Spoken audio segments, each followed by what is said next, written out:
할렐루야. 매일 영상 예배에 오신 여러분들을 주님의 이름으로 환영합니다. 오늘은 갈라디아서 1장 11절에서 24절 말씀을 가지고 함께 말씀을 나누도록 하겠습니다.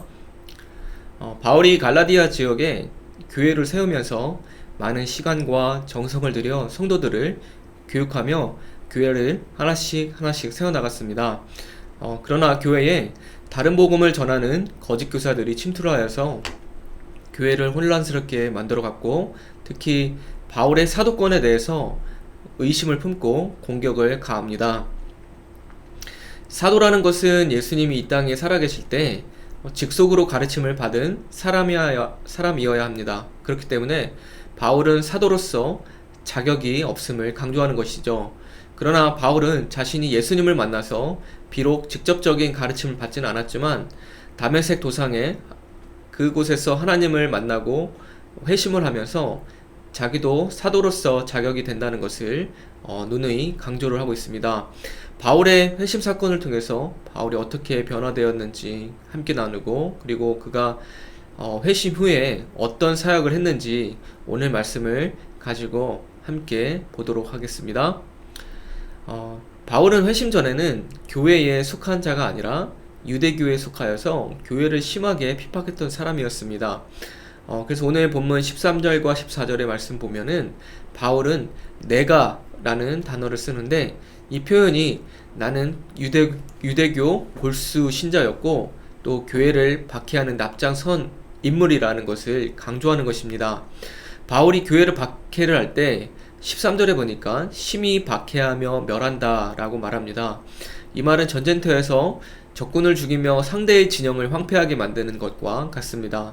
다시 말하면 전쟁에서 적을 대하는 심정으로 바울은 그리스도인들과 교회를 파괴하는데 앞장섰다는 이야기입니다. 사도행전에 보면 그가 교회를 박해했던 행위에 대해서 보여주고 있는데, 예루살렘에서 각 집을 다니면서 찾아낼 수 있는 모든 그리스도인을 남녀불문하고 붙잡아서 끌고 가 감옥에 집어넣었고, 이 그리스도인들이 사형에 처해질 때는 그가 찬성을 했던 일들이 사도행전에서 볼 수 있습니다. 교회를 핍박하는 것으로 만족하지 못해서 그는 사실상 교회를 없애려고 했던 것입니다. 그러나 바울이 예수님을 만나 회심할 때에는 극적일 정도로 앞의 말씀과 다른 상황을 보여줍니다. 13절과 14절 말씀은 내가 중심이 되어 내가 교회를 핍박하고 내가 멸하고 내가 교회를 지나치게 믿었다고, 유대교를 지나치게 믿었다고 강조를 하는데, 15절과 16절 말씀에 보면 이제 그가 하나님에 대해서 말하기 시작합니다. 그에게 무슨 일이 일어났습니까? 바울은 다메섹으로 가는 그 길 위에서 예수님을 만났습니다. 성전도 아니라 그냥 그 길 위에서 예수님을 만난 것입니다. 이것이 바울이 그동안 배우고 쌓아온 모든 지식과 업적을 깨트리는 사건이 되는 것이죠. 성전에서 율법을 가르치던 바울이 이제는 성전 밖에서 율법의 주인이 되시는 예수님을 길 위에서 만나서 그동안 그가 배운 모든 것을 버리고 신앙을 새롭게 정립하게 됩니다. 전에는 살기가 등등하여서 그리스도인들을 핍박하고 박해하기를 앞장서고 그리스도인들을 억압하는 데 쓰였던 그 입이 예수님을 만난 후에는 하나님이라는 단어를 사용하게 되는 것이죠. 이것이 얼마나 놀라운 일입니까? 어떻게 사람이 이렇게 360도 변할 수 있습니까? 바울은 이것을 은혜라 부릅니다. 15절에 보면 그러나 내 어머니 태로부터 나를 택정하시고 그의 은혜로 나를 부르신 이가 라고 말합니다. 바울은 이제서야 자신이 하나님의 은혜로 초대되어 이전과는 다른 완전히 새로운 삶을 살아가게 되는 것입니다. 그리고 바울은 아주 중요한 것을 깨닫게 됩니다.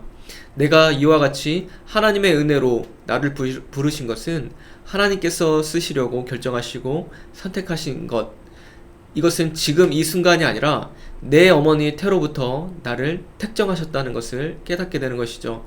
내가 태어나기 전부터 이미 하나님의 계획이 있었다는 것입니다. 어머니의 태로부터 라는 표현을 보면 이 표현은 구약 성경에서도 볼 수 있는 표현입니다.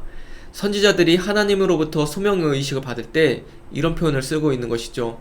이사야를 부르실 때 이사야 49장 1절에 보면 여호와께서 태에서부터 나를 부르셨고 내 어머니의 복중에서부터 내 이름을 기억하셨으며 라고 말하고 있고, 또 예레미야를 보면 예레미야 1장 5절에 내가 너를 모태에 짓기 전에 너를 알았고 내가 배에서 나오기 전에 너를 성별하였고 라고 말하고 있습니다.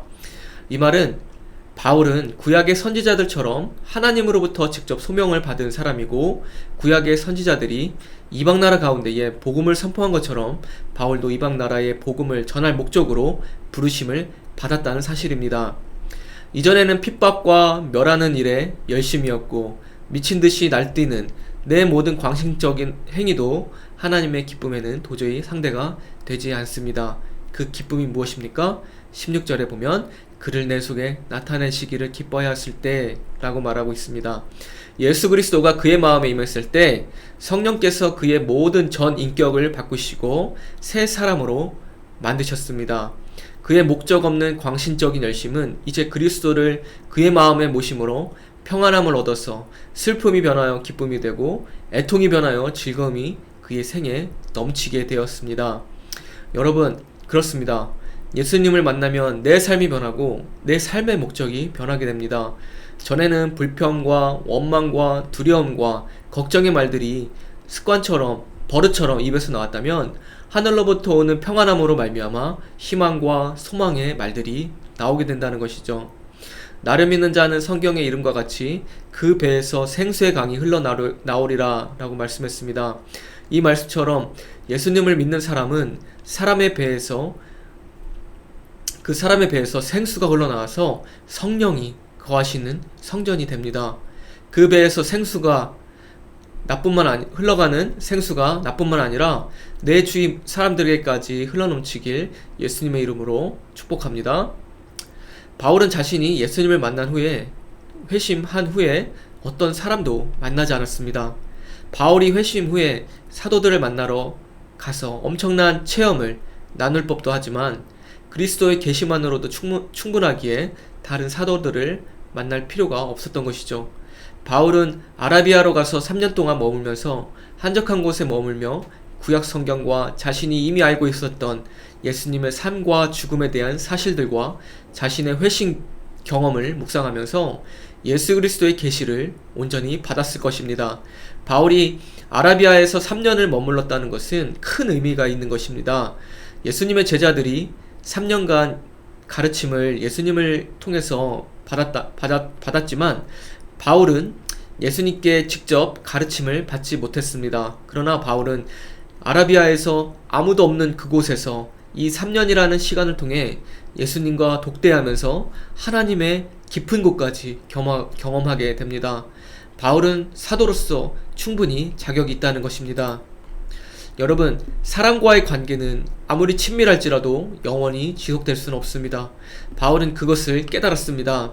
하나님은 언제나 변치 않는 사랑으로 우리를 사랑하시고 우리의 모든 삶을 채워주신다는 것을 알게 된 것이죠.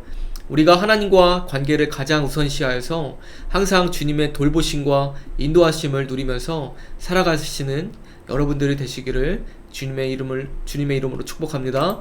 그래서 오늘도 정말 주님 안에서 참된 평안과 참된 복을 누리면서 복된 하루가 되시기를 예수님의 이름으로 축복합니다.